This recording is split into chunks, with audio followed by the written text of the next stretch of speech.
Paano kaya kung makakapagsalita ang ating mga pera? Imagine if your money could talk. What would it say about you? Ano kayang ikukwento ng iyong salapi tungkol sa iyo? Pero pong isang kwento kasi tungkol sa isang pare na naginip daw siya tungkol sa pera na dinodonate po sa kanyang parokya.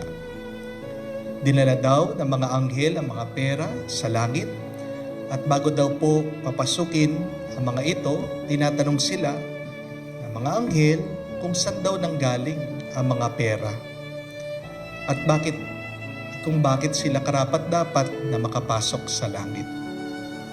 Nagsalita daw po ang 1,000 peso bill. Pinagmamalaki niya. Ako po ang madalas na dinodonate sa simbahan para mapagawa ito. Nagsalita naman po ang 500 pesos, sabi niya. Ako naman po ang ginagamit ng pambili ng grocery ng mga ordinaryong pamilya. Nagsalita din po ang 100 peso, sabi niya. Ako naman po ang palaging ino-offer pang misa. Pero ito pong piso, biglang gumulong, nahihiyang magsalita, umalis, palayo doon sa ibang pera. At tinanong po siya, saan ka pupunta? Nagbuntong hininga daw po itong piso at sabi niya, babalik na lang ako sa mundo. Kasi ako madalas ginagamit sa sugal, sa Karakrus. Ako din madalas ang pinambibili ng sigarilyo. Ako madalas pinambabayad sa bisyo.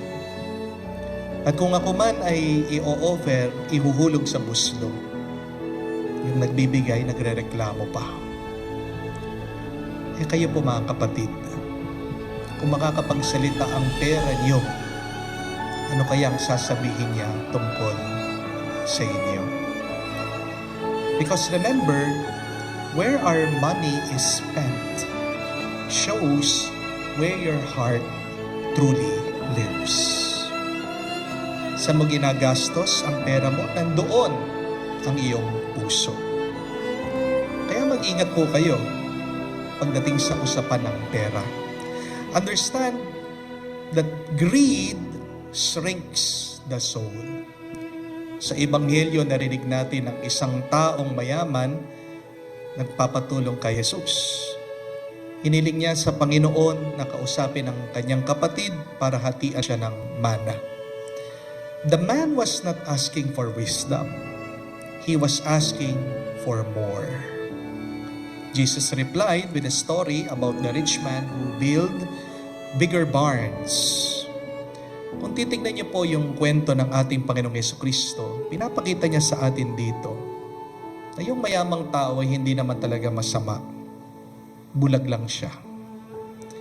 The rich man thought that life was about having more storage. But he forgot that life should be about more service. Tinuturuan din tayo ng Panginoong Jesucristo kapag dumadami ang iyong ari-arian, dapat ilapad mo ang lamesa mo. Huwag mong itataas ang bakod mo. Kapag dumadaming iyong kayamanan, dapat papasukin mong iba, pakainin mo sila. Kasi kapag tinaas mo ang bakod mo, tinatago mo ang iyong sarili, ang iyong naipon, hindi yan isang masaya at malayang buhay. Di po ba? What you're really building is a prison. Sometimes some of us have a wallet full of money, and yet we have empty hearts. You can have a big house, but you can never create a home with peace just with money. Hindi naman po masama ang magkaroon ng pera, pero kapag sakim ka, mas minamahal mo na ang pera kaysa sa Diyos. Amen? Kapag ganid ka, nakakalimutan mo na ang lahat ng nasa iyo ay hiram mo lang sa Diyos. Kahit na pinaghirapan mo ang perang yan, hindi naman makakarating yan sa iyo kung hindi yan ay kagustuhan ng pasayo ng Diyos. Amen? God is just borrowing you money. God is just allowing you to borrow this life.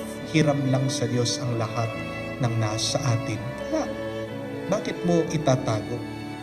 Bakit mo kikimkimin? Bakit mo isasarili?